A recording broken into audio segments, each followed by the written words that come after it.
Amen. We're doing today the doctrine of sin today.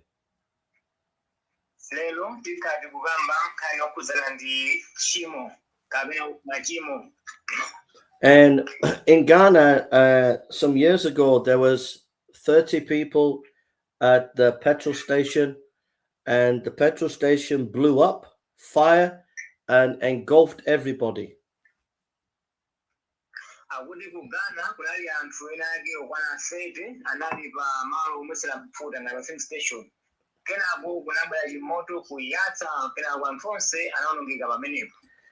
And when Adam and Eve sinned, it was like a fire that spread throughout the human race and brought destruction.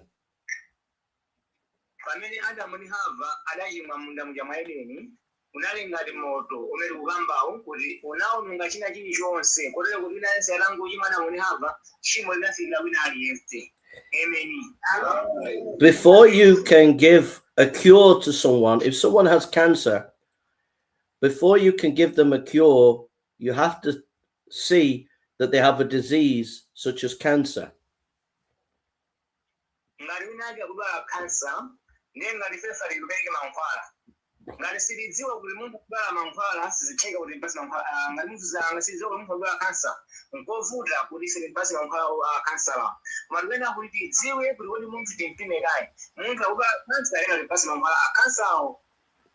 And so a doctor, a good doctor, will find the problem, will find the disease, and then once he finds the disease, he can tell you the cure.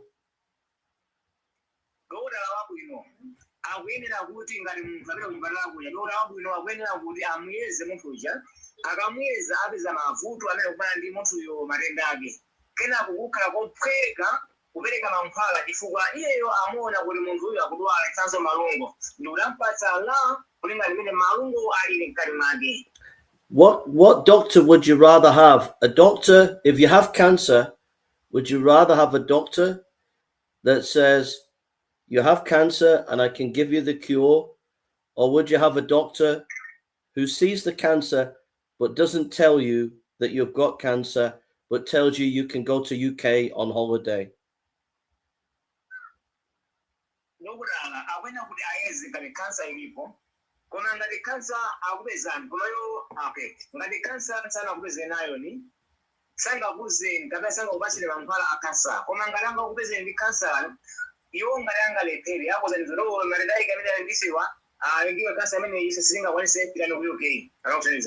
A good preacher will tell people the problem.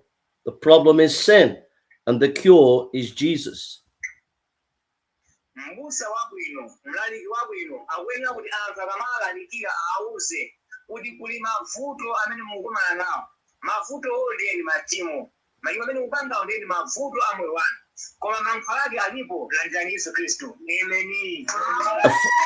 A false preacher will not mention sin, but say you'll go to UK, you'll go to America, you'll be prosperous, but he won't mention sin, and so he doesn't mention Jesus, so he's a false preacher.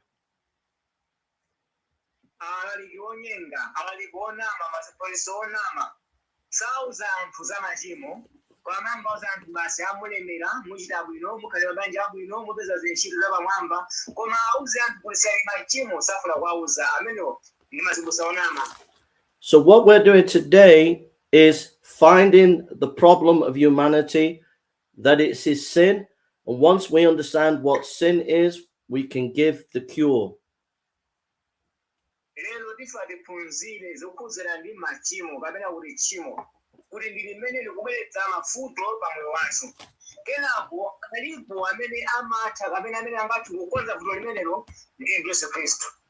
So if we turn to 1 Yohane 3, chapter 3, verse 4, 1 Yohane chapter 3, verse 4.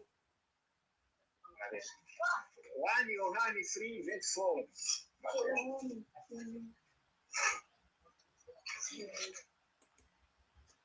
1 Yohane 3 verse 4.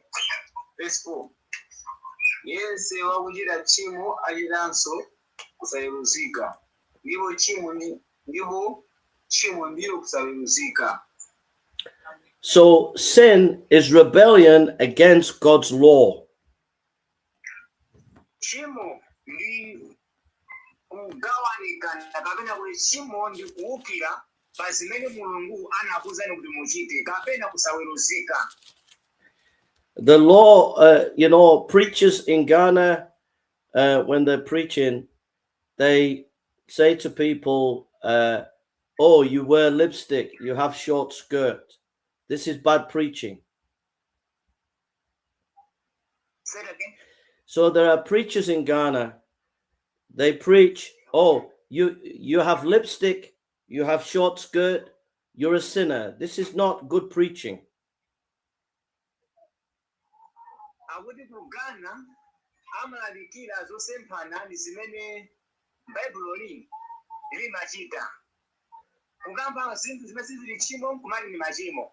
Koma baba Bible likamba zokhudzana ndi machimo enieni. Sin is deeper than that. It's breaking God's law. Machimo ndi kuphwanya malamulo a Mulungu. The 10 Commandments: don't lie, don't steal, don't commit adultery. This is what sin is, deep. Machimo ndithu ndomveka bwino kuti usachite chigololo, usabe, usaname, usasirire, zimenezo ndi machimo ndithu enieni. So when we preach to people they are sinners, we bring them to the law, the 10 Commandments, and show them they are liars, they have stolen.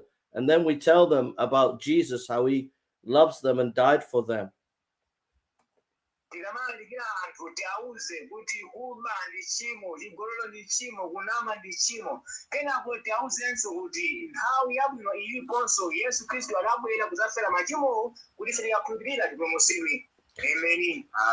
But when Adam and Eve sinned, it brought a big tragedy and catastrophe to the human race.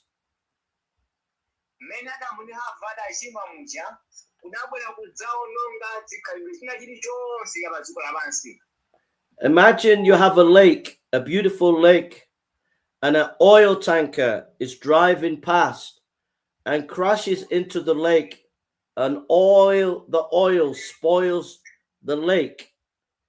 Adam and Eve's sin spoiled the human race.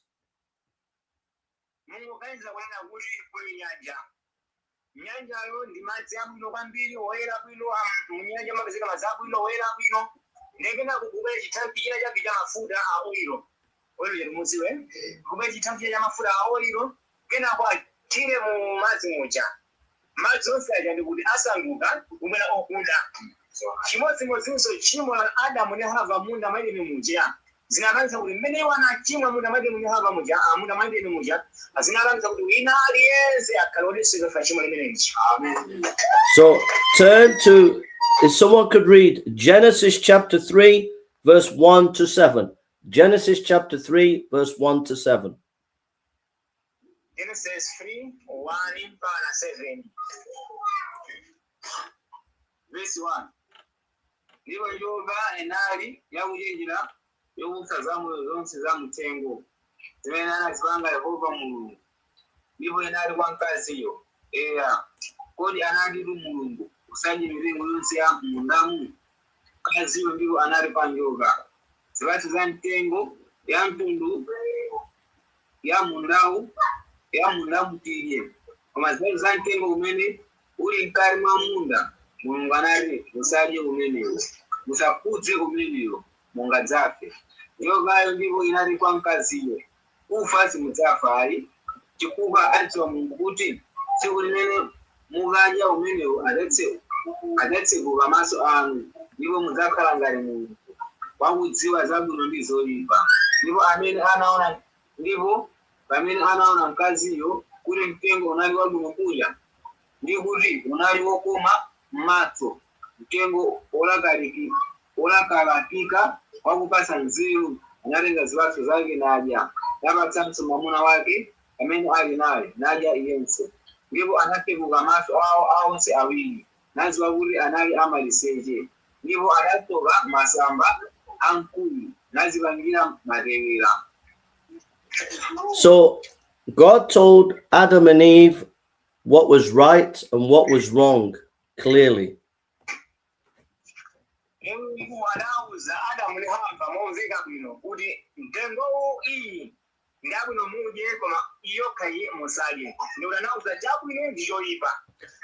And Adam and Eve were free to choose life or death, and they had the power to choose life and death.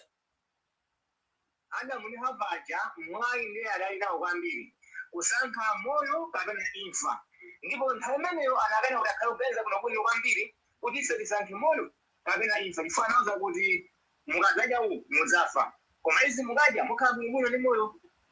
But they rejected God's word and believed Satan's words and rebelled against God. Iwo malo momvera Mulungu anakamvera zimene Satana ndekezi akuyankhula iya.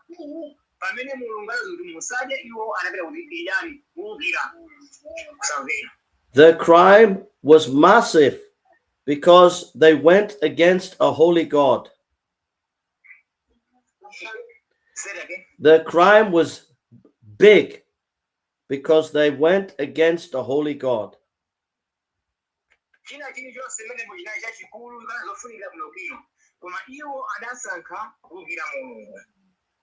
But also, when they had babies, their children also inherited their corruption. Their hearts as babies were evil. So humanity from Adam and Eve became evil.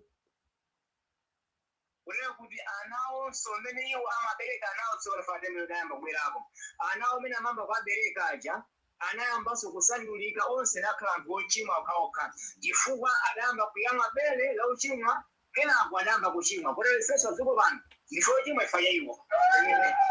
It's like, imagine you have a piece of lamb meat on the table and you leave it for a week. All of the meat will be infected and become green, and maggots will be on that meat.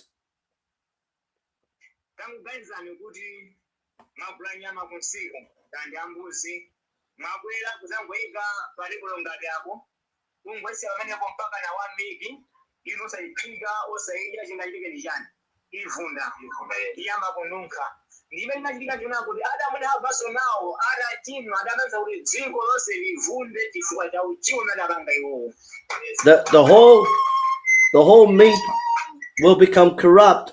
And so when Adam and Eve sinned, the whole human race became corrupt.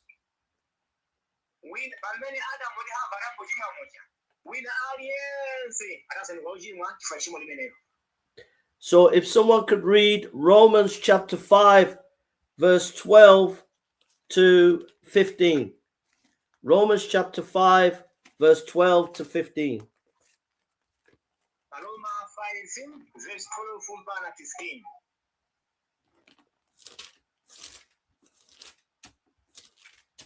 Verse 12. Chifukwa chake monga uchimo unalwa mudziko lapansi mwanji umodzi ndi imfa mwa uchimo chotero imfa inafikira anthu onse chifukwa kuti onse anachimwa pakuti kufikira nthawi ya lamulo uchimo uli mudziko lapansi koma uchimo siwerengedwa popanda lamulo komatu imfa inabwera ufumu kuyambira kwa Adamu kufika kwa Mose ngakhale pa iwonso amene sanachimwa monga machimwidwe ake a Adamu ndiye panzalawa kudzayo koma mphatso yaulere silingana ndi kulakwa pakuti ngati awiriwo anafa chifukwa cha kulakwa kwa mmodziyo makamaka ndithu chisomo cha Mulungu ndi mphatso yaulere chakuchokera ndi munthu mmodziyo Yesu Khristu zinachokera anthu ambiri. Amen. Amen. Imagine a volcano erupting and the lava covering the whole city and destroying the whole city. Imagine a volcano, mountain erupting, and the lava goes all over the city and destroys the city.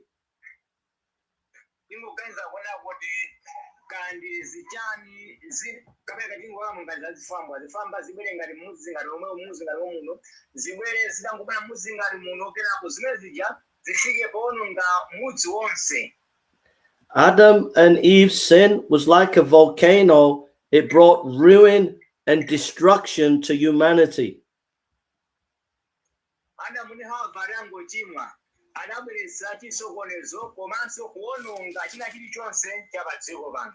Mankind lost his righteousness. He became unrighteous.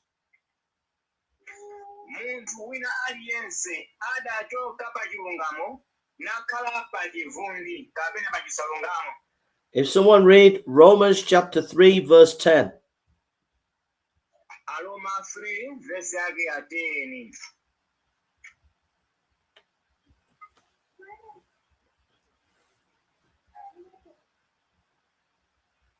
Verse 10. Monga kwalimbidwa palibe mmodzi wolungama inde palibe mmodzi. And then if someone read Genesis chapter 6 verse 5.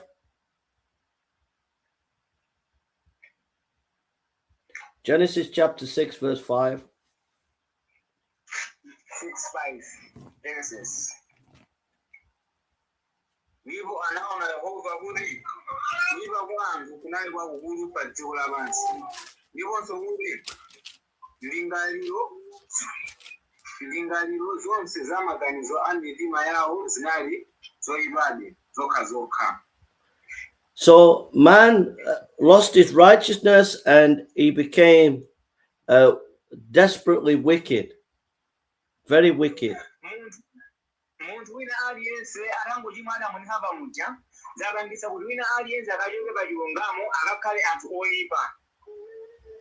And if we turn to Genesis chapter 8 verse 21, Genesis 8:21.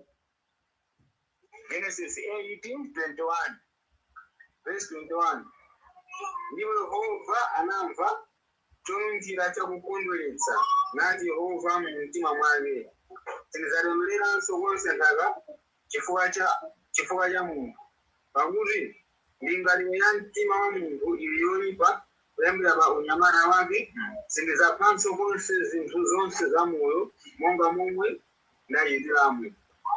So from his youth, man's heart was just desperately wicked.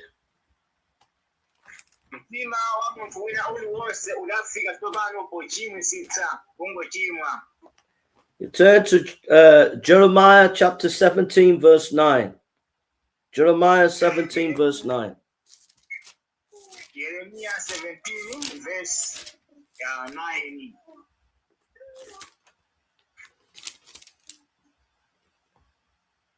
Seventeen, 9.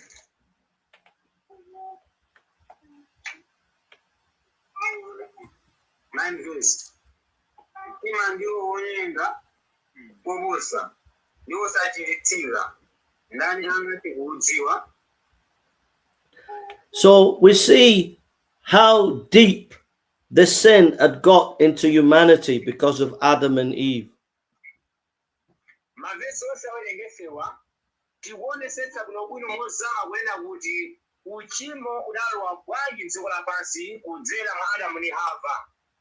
Now God gave man a conscience.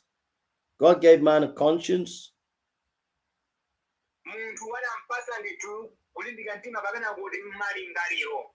He gave man government.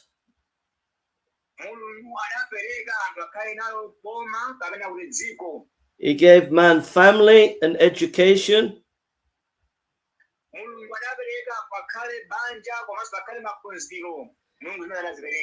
To push back sin, kuti zibweretse pambuyo uchimo kapena kuti ziletseko uchimo zimenezo. But man's heart, deep down, was still desperately wicked and ruined. Munthu mtima wake udafika poti apapande pochimwa kapena kuti poipa ndithu kwenekwene. It led to his life being empty and away from God. Mtima wa munthu udachoka pamaso pake pa Mulungu. Mtima wa munthu wasanduka ulibe china chilichonse pano malingaliro omwe ali kuda uchimo okhaokha pamaso pa Mulungu adalulukako. If someone read Genesis chapter 3 verse 8. Genesis chapter 3 verse 8. Genesis 3 verse 8. Verse 8. Verse 8. Verse 8. Verse 8. Ndiwo anamva mawu a Yehova Mulungu ali kuyenda munda nthawi ya madzulo. Ndipo anabisala Adamu ndi mkazi wake pamaso pa Yehova Mulungu pakati pa mitengo ya munda. So sin led to man breaking away from God in friendship. The friendship was broken. Uchimo udapangisa kuti ubwenzi kapena kuti ubale wa Adamu ndi Hava ndi Mulungu uyandusempana. And then Genesis chapter 3 verse 24. Chapter 3 verse 24 of Genesis. Omwembo ma verse 24. Verse 24. Ndipo anakwiyitsa munthuyo nakhazika makerubi yakummawa kwake kwa munda wa Edeni ndi lupanga la moto lakuzungulira konseko lakusunga njira ya kumtengo wa moyo.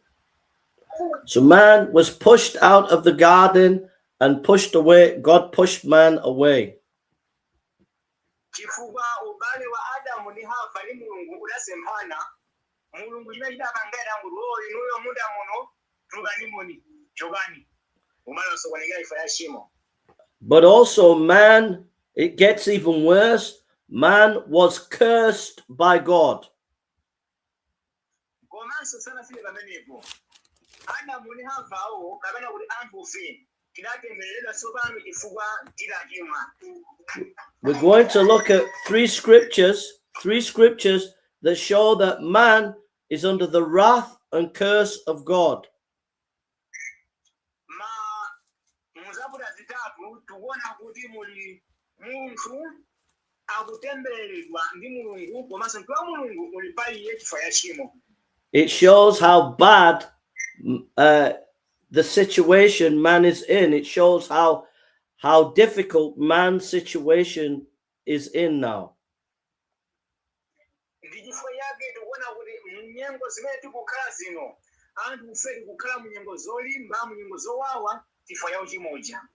So if someone could read Ephesians chapter 2 verse 3. Ephesians 2 verse 3.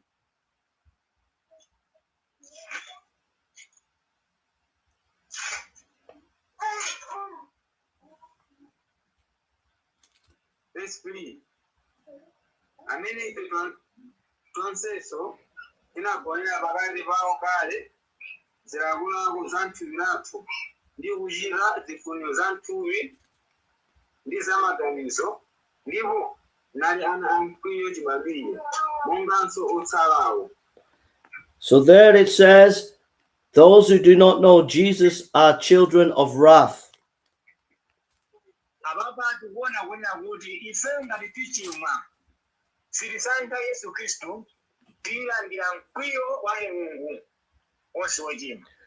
So now turn to Romans chapter 1 verse 18. Roma 1 verse 18.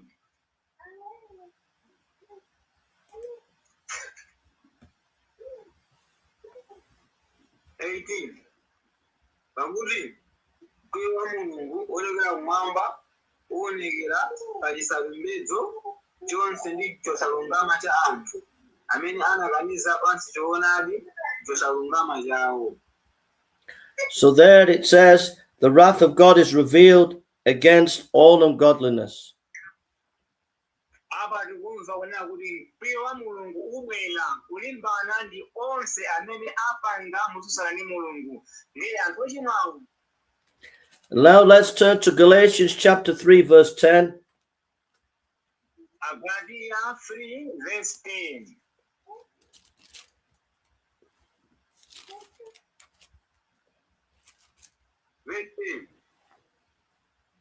Pakuti onse amene anamanchito za lamulo ndiwo akhale temberero, pakuti kwalembedwa, otembereredwa aliyense wosakhala mu zonse zolembedwa m'buku la chilamulo kuchita izi.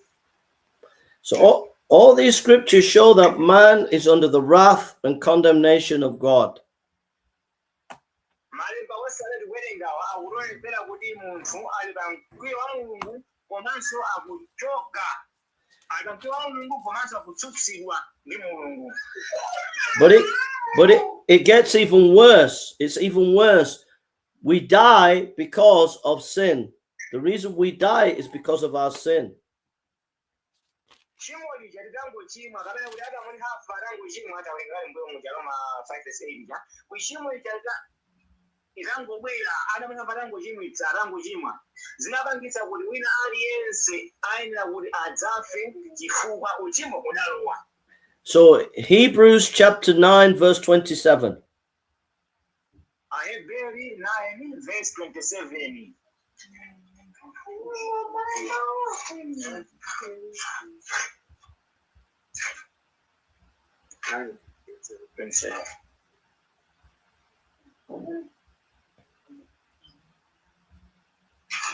27. Ndipo popeza kwayikika kwa anthu kufa kamodzi ndipo arafa chiweruzo. So death came because of sin.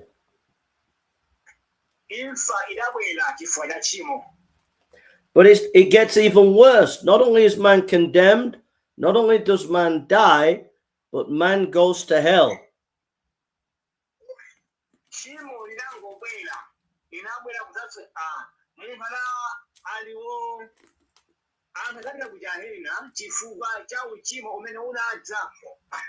Matthew chapter 25 verse 46.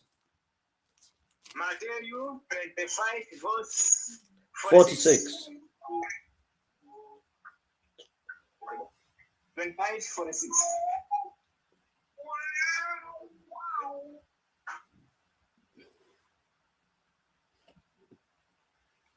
46.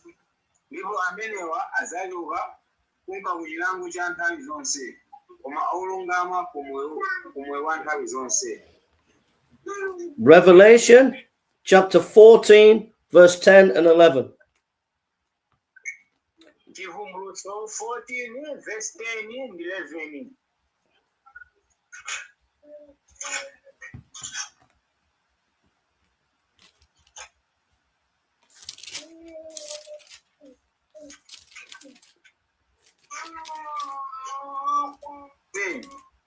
Yenso adzamwako uvinyo wa mkwiyo wa Mulungu okonzeka osasanganiza chikho cha mkwiyo wake, ndipo adzazunzika ndi moto ndi sulfure pamaso pa angelo oyera mtima ndi pamaso pa mwana wankhosa 11.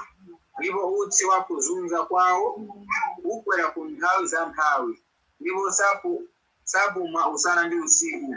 Iwo akulambira chilombocho ndi fano lake ndi iye aliyense akambe alemba la dzina lake. So sin is like a fire in the forest and on the farm. If a fire happens on the farm and in the forest, it burns everything. So sin, when it came in through Adam and Eve, it ruined everything. Moto kiwerekezere kuti mwezi munanu kandi achimangala mapira zinthu zizakandi kuma kenako moto wabwera wopyatsa munda wonse uja ndikuti kani mapiri akati chimangalo chonse chithera limodzi koma chifa cha moto. Tchimo litangobwera kuno kwa Adamu ndi Hava zinapangitsa kuti wina aliyense padziko lapansi pano akhale wochimwa koma tchimo la anthu awiri Adamu ndi Hava. And the only hope for mankind in this ruin is Jesus Christ as Savior. Only He can save people. Only He can save them out of the ruin of sin. Ngakhale zili choncho uchimo kuti ukulamulira padziko lapansi pano koma tili ndi mwayi chifukwa Yesu Khristu adabwera kudzapulumutsa kapena kudzawombola anthu kudzera mu uchimowo. If someone read 1 Timothy chapter 1 verse 15. 1 Timothy chapter 1 verse 15. 1 Timothy 1 verse 15.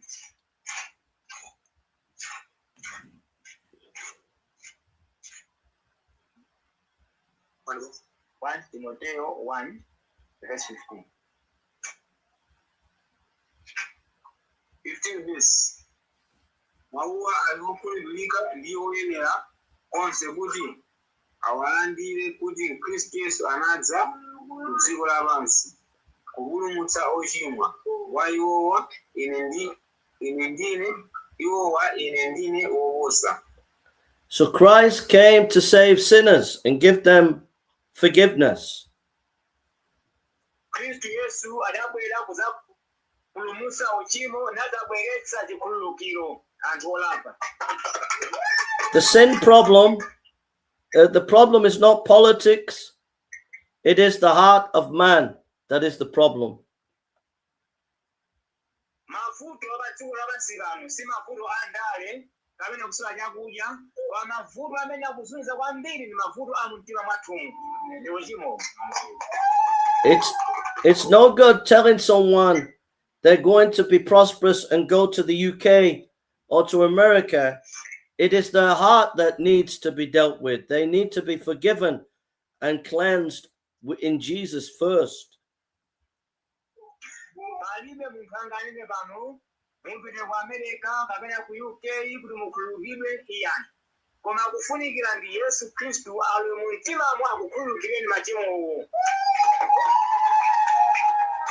There was this girl. She was taken from Africa to America to be a slave.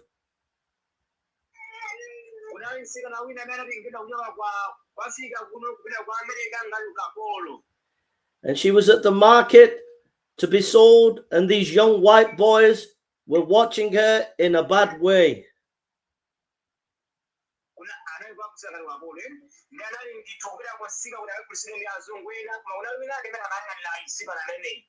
She was in chains and they were laughing at her. She was in chains, iron chains, and they were laughing at her.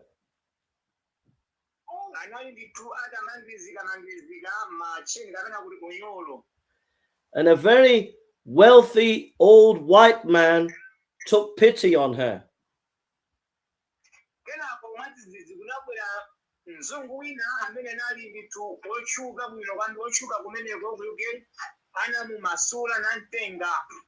And the white man went down to the front and began to sign papers. Sign papers.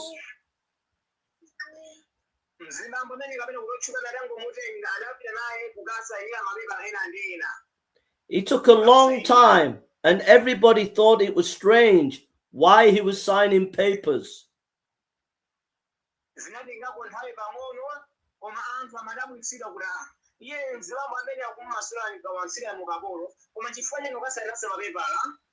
Then he took the slave girl to his house. It was the biggest house you ever saw, with much land, bigger than 10 farms of land.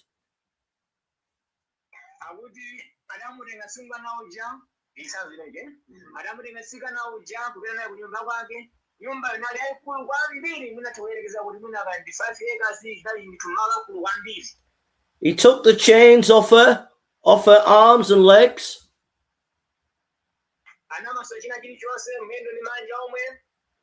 And then he said to her, "Welcome, my daughter." sungana iwiri.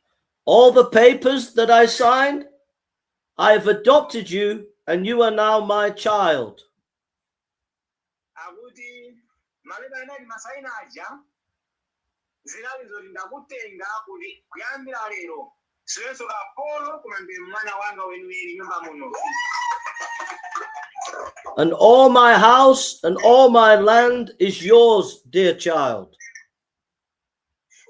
Malanga nyumba yanga kutepo munaka nanga zangane ndiwepo mwana wanga. Man is in chains by sin and the devil. Muntu adakwila mu Tchimo chifukwa cha Satana ndelekezi ndema ibisa uchimo padziko pano. But by the blood of Jesus, we have been adopted into the family of God. Koma chifukwa cha mwazi wa Yesu, Yesu yo atiwombola kuti tikakhale ana ake a Mulungu. So when we are preaching, we must preach sin and salvation. Ife tikamalalikira tikwena kuti tilalikire uchimo uli apo komanso chipulumutso chili apa. If you just preach God's love or prosperity, people will not know they are sinners and they will not know Jesus. Ife tikangolalikira Mulungu wachikondi kwambiri mulemera tichita bwino m'mabanjamu ndekuti anthu osadziwa kuti kuli uchimo komanso sadziwa kuti ife tidapulumutsidwa bwanji. You have to point out their sin. Do not lie, do not steal. And then you have to point them to Jesus, that he will forgive them. Tikamalalikira tiauze kuti mukanama ndi tchimo, mukaba ndi tchimo, mukachita chigololo ndi tchimo, koma Yesu alipo mukalapa akukhululukirani. But if you just preach the law and say people are sinners, and you don't preach salvation, you will send people into despair. If you just preach the law and say you're a sinner, you're a liar or adulterer, if you just preach that and not salvation, that is unbalanced. That is not wise. Ngati tikulalikira anthu tikauza kuti tikhali kungolalikira kokha kuti malamulo okha chigololo musiye, kuba musiye, ufiti musiye, koma osauza zoti kuli Yesu kunjaku mukalapa mupulumutsidwa kasikazo zimenezo kuti tikulapisa. Tikawauza izi kuti izi ndi tchimo, tiauzenso kuti nthawi yako ilipo lapani Yesu akukhululukirani. You have to preach sin, that people are sinners, they are liars, they have lied, they have stolen, they have committed adultery. You have to preach sin, but then you preach salvation. Come to Jesus for your forgiveness. You have to preach both sin and salvation. Tiwenera tilalikire mbali zonse ziwiri. Uchimo uluku chipulumutso chili apa. Tiauze anthu kuti awa ndi machimo, mukayenda m'machimomu chonde bwererani kuli Yesu Khristu amene mukangolapa chipulumutso chilipo chifukwa iye akukhululukirani. Tilalikire mbali zonse ziwiri. We preach to wound and to heal. To wound and to heal. Timalalikira mabala, kulalikiranso tikalipa mabalamo tikachiritsidwa kumabalamo. The prophets and Jesus and the apostles, they wounded people, they showed them their sin, and they healed people, they showed them salvation. Mazibusa, azilaliki, maprofeti, amayenera kuti anthu awauze momveka bwino kuti kuli mabala, kuli machiritso, kuli machimo, koma kuli chipulumutso Yesu Khristu. An example is John the Baptist. An example is John the Baptist. Chitsanzo ndi Yohane Mbatizi. He wounded, he said, "You vipers." He wounded the people by saying, "You vipers." Vipers. Yohane Mbatizi ada tinekuti chani. adapita ndi anthu kapena anavutwa ndi anthu chifukwa ya lonjezo lijana yalonjeza ngati makumbukira pamanga za Yohane lonjeza amulonjeza Yohane adavutsidwa chifukwa ya malonjezo analonjeza iye acha. But he healed the people by saying, "Behold the Lamb of God that takes away the sin of the world." Koma iyeyo adapulumutsidwa Yohane Mbatizi chifukwa iye amauza wanthu muthenga wake kuti ndikulalikira izi koma kukubwera wina amene adadza pambuyo pangapa amene zinatha kumasabalo zake amene adzachititsa dziko lapansi likapulumutsa konse. So we don't lie to the people. We don't lie to the people. Anthu tisamanamize yani. We don't tell them, "Oh, you will be prosperous. Oh, you will have a wonderful life." And then never tell them that they're sinners, and never tell them about Jesus and his wonderful salvation. That's lying. That's a lying preacher, a preacher that lies. Zibusa zilalikitisa manani. Osanga uza wanthu kuti ayi moyo uno winasa kufunika kuti alemere, moyo uno winasa khale pa business, koma osauza kuzoti chimoli mapeto ake ndi kuchahena. Imagine you were going to preach next week for a whole week.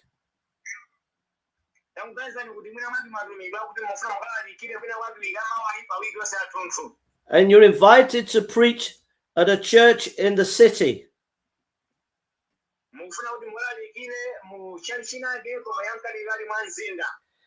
And there are hundreds of rich people in the church.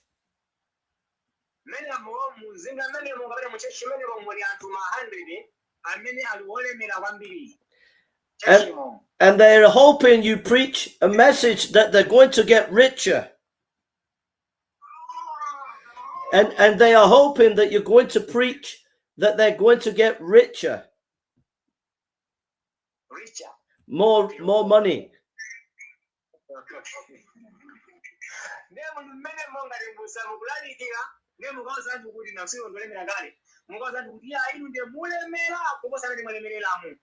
But you say to them, "Repent, turn away from your sin, because you're a sinner, and you believe on the Lord Jesus Christ and be saved."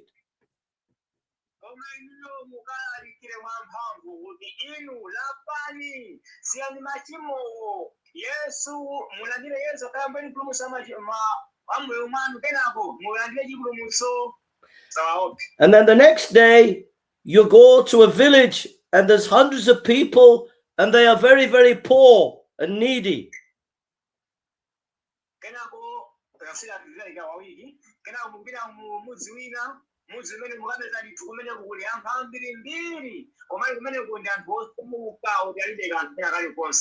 And there is much idol worship in the village.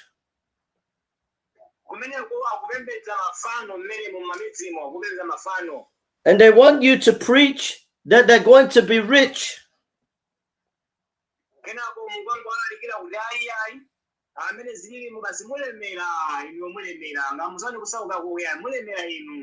But you preach, "Repent, turn away from your sin. You have lied, you have stolen, you have committed adultery. You need the blood of Jesus to wash you clean. Come to Jesus."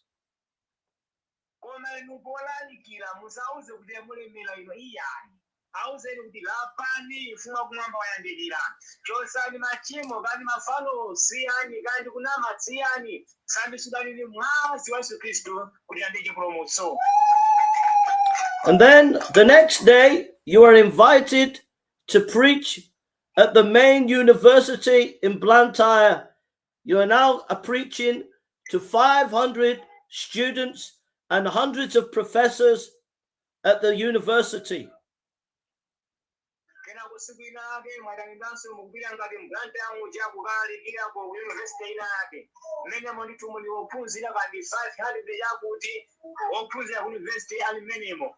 And they want you to be very, very clever and give a very clever argument and clever arguments to make them feel proud of their reason. anthu ochenjeresetsa pakati pa iwo chifukwa iwowo akuphunzira toka nyimjede university ndozindikira kwambiri koma ife tikamapitisa uthenga chaso tikhale anthu ozindikira kwambiri kuti zichoonadi. But you point your finger to the professors and you look them in the eye and you say, repent and believe upon Jesus. You professors are sinners. You have lied, you have stolen. You need to repent and believe upon the blood of Jesus Christ.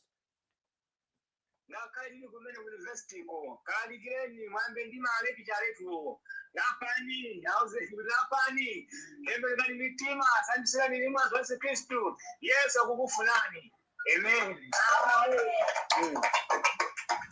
So we cannot preach first until we tell the people the problem, which is sin, and then we tell them the cure, it's Jesus.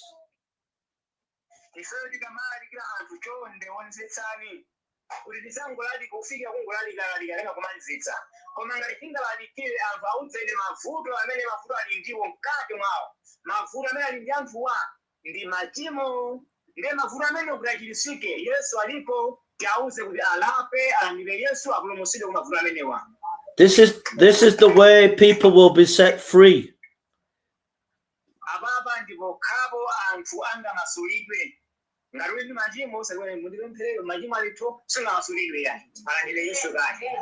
When you are preaching the gospel, you are a freedom fighter, setting people free from sin and Satan.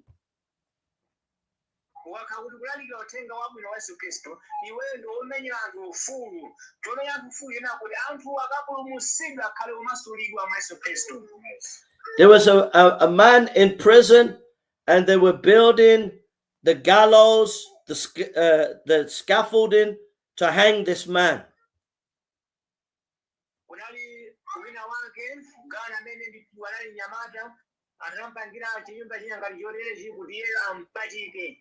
And his wife went to the king and said, please save my husband. He's a good man. Have mercy.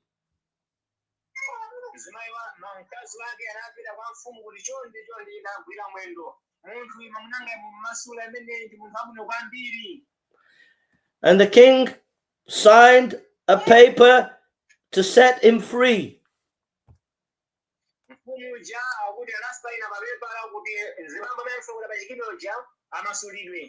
And the soldiers went down with the paper to the jail.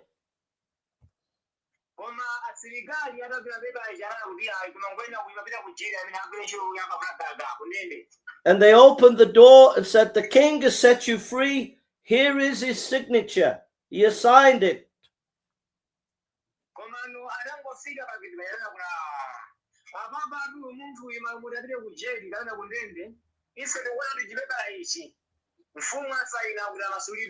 And the man said, no, you are lying. You are fooling. You are joking. I don't believe you.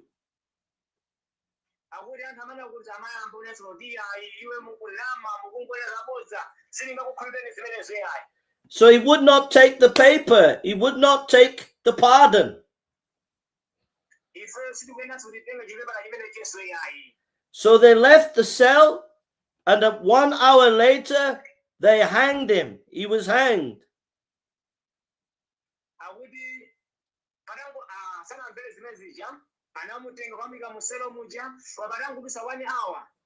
God has given people a pardon in the blood of Jesus.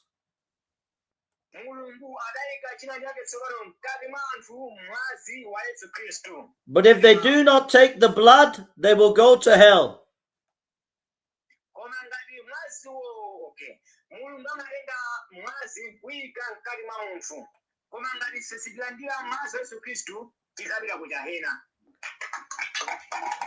So this is what you've been called to. You are a gospel minister.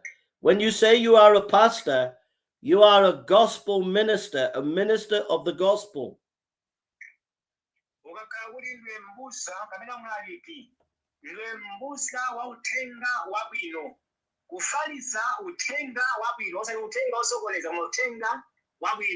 It doesn't matter what your title is, whether it's reverend, pastor, bishop, apostle, all of them, you are simply a gospel minister.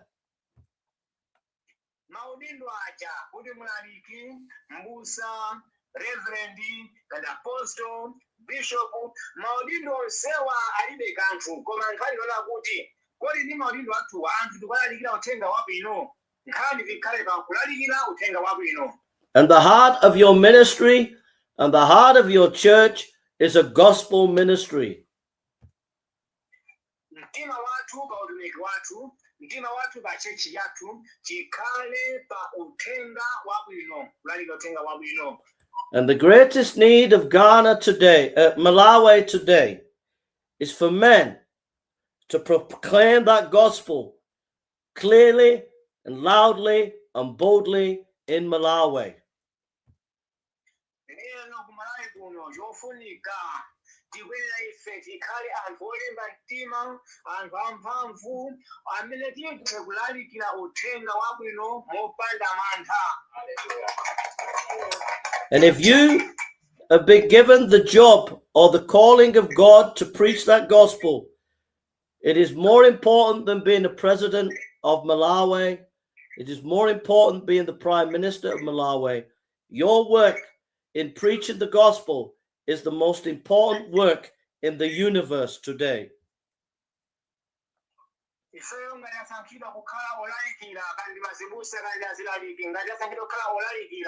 Ziwani kuti udindo wathu kapena kuti ntchito yathu imaposa ntchito ya president, ntchito ya zinduna, ntchito ya ma-MP, chifukwa ife tikulalikira anthu uthenga wabwino. Ngakhale ma-president wakufunikiranso uthenga wabwino. And God did not give the angels the job of preaching the gospel. He chose you to preach that gospel. That's how privileged you are to be a preacher of his word. Mulungu sanasankhe angelo kumwamba kuti abwere adzakhale alaliki. Koma Mulungu adasankha inuyo kuti mukhale alaliki ndi mazibusa ndi azitumiki, ndikuti nchamwayi kwambiri. Ndi Mulunguyo akudalirani kuti mukalalikire uthenga wabwino kwa wanthu. So with the anointing of the Holy Spirit, you must preach fearlessly, boldly, and clearly that they are sinners and they need Jesus Christ as Savior. Ifeyo ngati ndisasitumiki, tadalirika pakuti tikalalikire mwamphamvu mopanda mantha, molimbika mtima za chipulumutso cha Yesu Khristu, kulalikira uthenga wabwino. Anthu adziwe uthenga wabwino. You will not be popular if you preach this message, but you will shake the nation if you preach this message. Uthenga amene mungalalikire kuti awa ndi machimo awa. Chipulumutso chili apa, tembenukani mitima lapani. Uthenga amene tingalalikire uwu sutipangisa kuti ife tichokera, chifukwa anthu amene amadana nawo. Koma dziko limagwedezeka chifukwa uthenga umenewu, chifukwa chipulumutso chili kwa Yesu Khristu. You start to thunder this message loud and clear in your area and around your villages and towns. I guarantee Malawi Parliament will start talking about you because they will not be happy.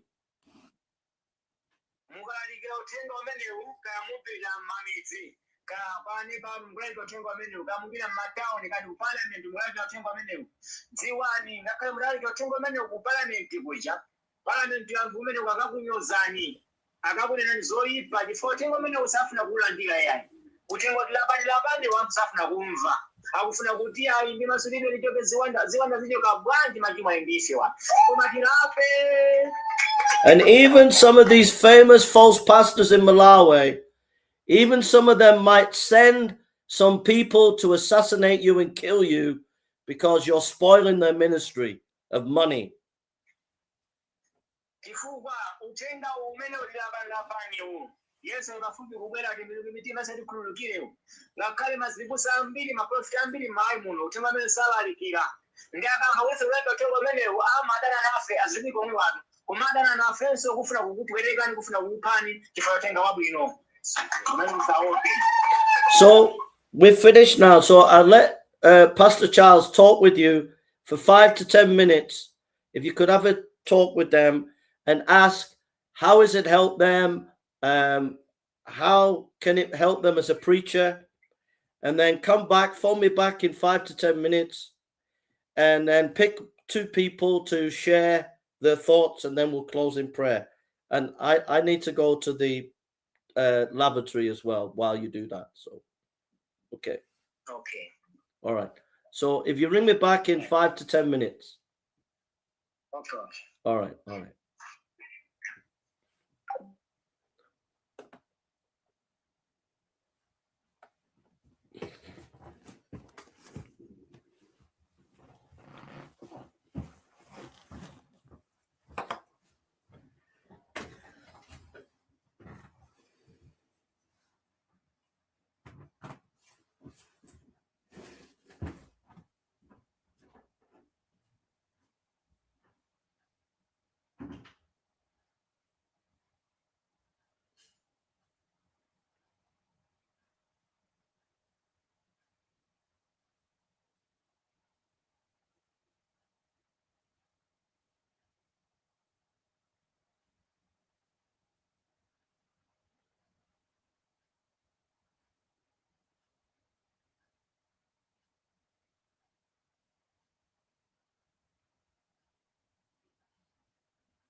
Hi, Pastor. Hello.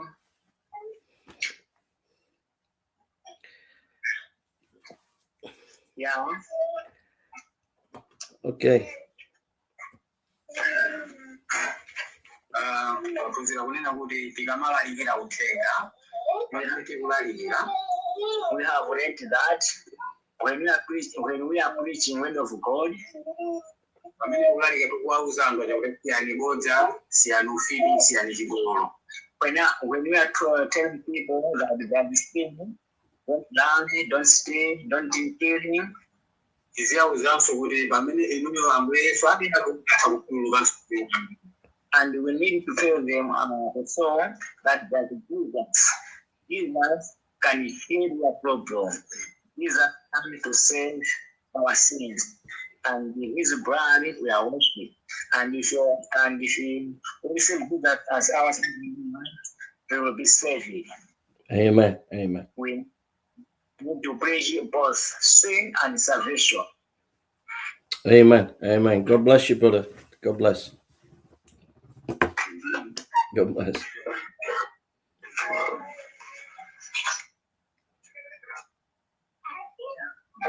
We have learned that the sin came with Adam and Eve in the Garden of Eden.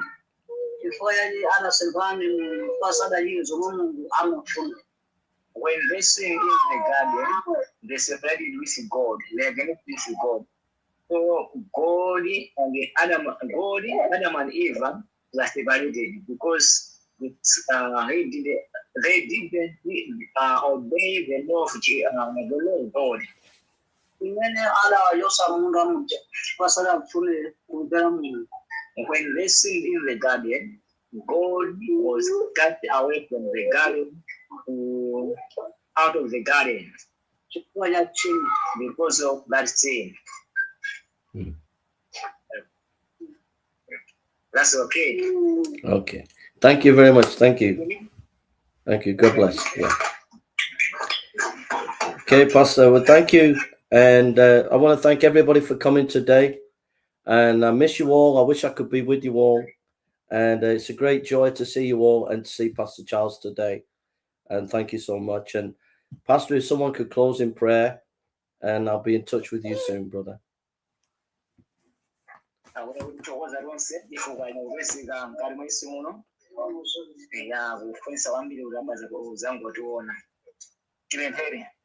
Atate muzina la mphamvu Yesu Kristo tuwanikani chifani Mulungu abwino wakanafe munthawi yonseyi mwatifunzitsani potadziwa zambiri kudzera kwa Yesu Kristo ambuye choncho tikupemphera kudzoza kwanu kupitireni kwa mtumiki wanu Jefferson kumene akuphunzitsa ndipo tikuyembekeza kazikulu kuti shoni wachisimfunga ifa maphunziro amenewa mulemekezeke ifa Mulungu abwino kwambiri muzina la Yesu tikupemphera ndi kukhulupirira. Amen. Amen. So thank you, everybody. God bless you, and love to everybody. And God bless. And God bless you, Pastor. I'll see you later. Bye, bye, bye, bye, bye, bye, bye.